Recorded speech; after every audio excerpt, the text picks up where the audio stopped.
Knock, knock, howdy, folks. Dr. Ben here, alongside Dr. John, Dr. Brian.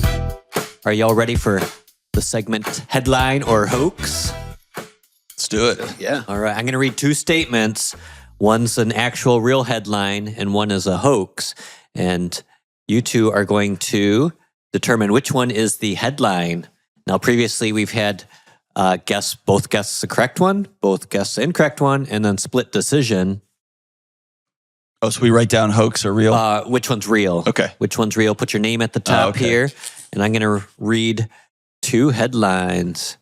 And we're going to see which one's a real headline, which one's a hoax. Listener, are you ready at home? All right, folks. The first headline is, certain childhood traumas are linked to fewer mental health problems in adolescence. Certain childhood traumas are linked to fewer mental health problems in adolescence. That's headline number one. And then headline number two is, undiagnosed trend linked to 30% rise in emergency room visits as patients ignore symptoms until crisis. The undiagnosed trend linked to 30% rise in emergency room visits as patients ignore symptoms until crisis. All right, we'll give listener and you guys time to deliberate and debate and go with your gut, your brain. All right, we're going to see which one's a real headline, which one's a hoax. All right, we ready for the big reveal? And we're going to show the camera here. Dr. Brian, which one is a real headline? Go with number two. Number two, the undiagnosed trend. We're going to talk about that. And Dr. John? Number two, undiagnosed trend. All right. We have unanimous decision here that is number two, the undiagnosed trend. We're going to talk about what that is. Now, the real actual headline is, drumroll, number one, certain childhood traumas are linked to fewer mental health problems in adolescence. And we might delve into that a little bit. Actually, in JAMA, they published that in the adolescent brain cognitive study out of University of Wisconsin, up to 11,000 kids, they found that certain external trauma like community threats and poverty because of adaptation and resilience actually later on was linked to fewer mental health problems in adolescence, whether it be coping mechanisms. I have so many questions about that study. Right. Now, I mean, I'm sure there's, a lot of questions. Let's pose some questions. My question would be so I hear a lot like, you don't need to go to college. Like, look at Bill Gates and look at Steve Jobs, right? I'm like, okay, well, let's go into some of these other communities where there's hundreds of folks who are struggling. And I'm not saying everyone needs to go to college, right? But when you use an outside the bell curve norm to try to prove your point, then it's being disingenuous with the data in front of you. And so my first question to those research teams would be, yes, there are folks who grow up in abject poverty who are able to, or with any number of traumas, who are able to navigate the world, and the resilience, their operating strategy to survive is rewarded in the environment that they live in, right? Mm-hmm. So I can work 20 hours. I had a supervisor once say, John, straight A's can be a trauma response too. Like a kid who is getting beat up at home knows nobody hits me if I get straight A's. I'm going to get straight A's.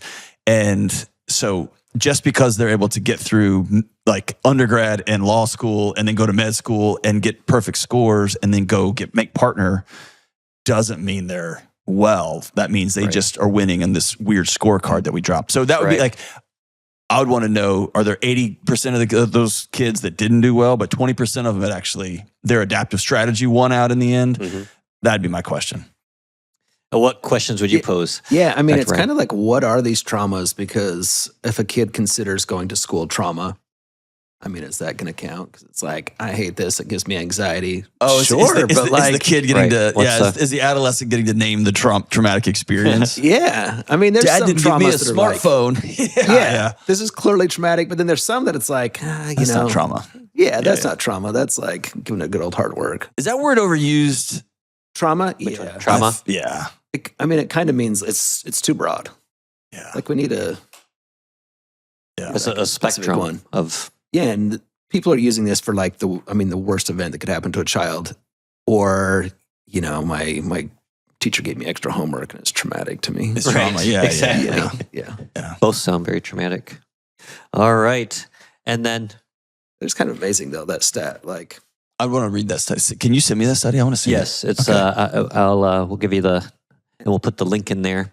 how do we use it? Do we need to like have a little more poverty? You know what I mean? Like, my fear is Right. when I feel like academic journals come out and then there's a whole move where the journalists want to be the first one to the scene and they just read the abstract and they come up with the most perverse way to explain that abstract so that they can get clicks on their thing.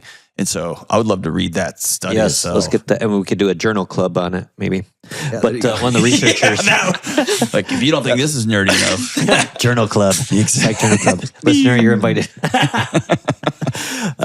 Dr. Russell was one of the researchers, and he did say adaptation isn't healing. So there's adaptation suppression, and so bottling up your feelings to survive,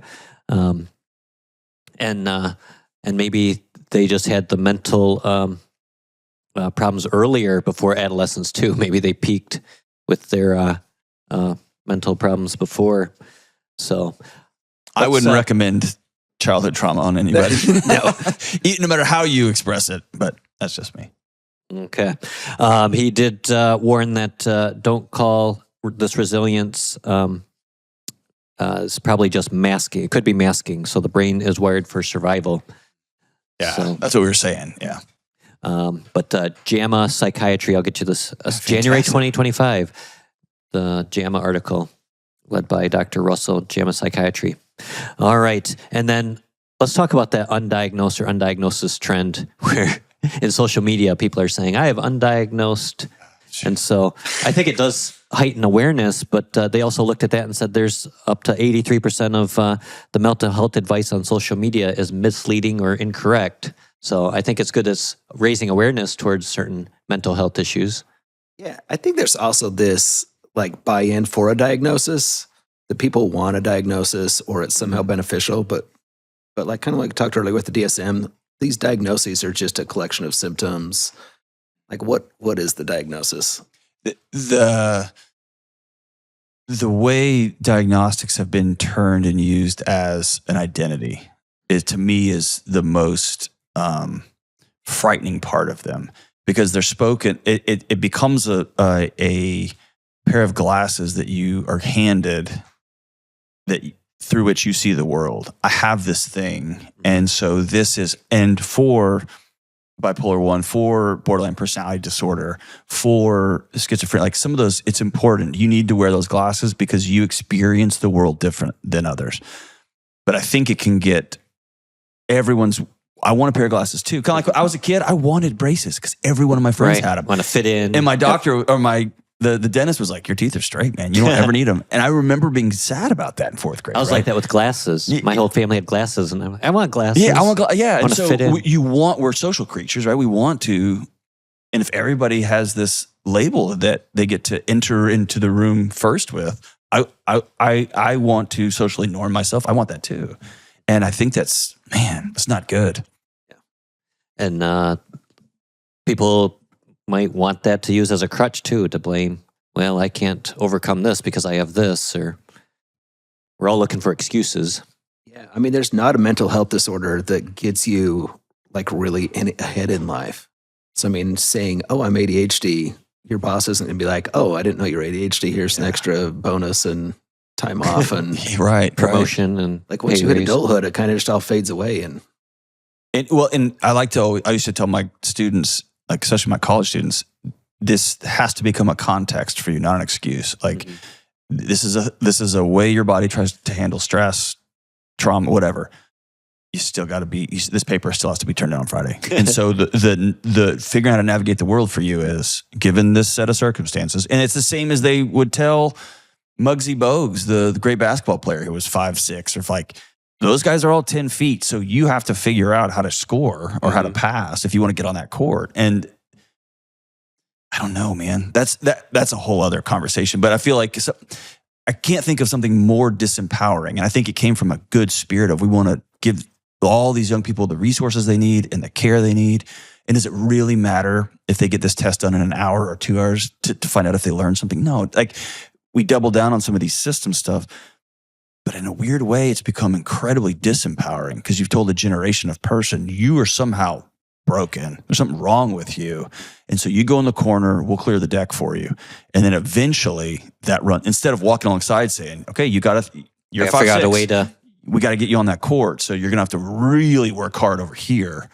And that to me is empowering, not just go to the side and we'll take care of it for you. Is I that loved fair? watching him on 100%. NBA. He was magic. But he had to be, right? He had to be. And I love that. Or when Spud Webb won the dunk contest. Come on, man. Yeah, it's amazing. 5'7" or whatever. Yeah. So, all right.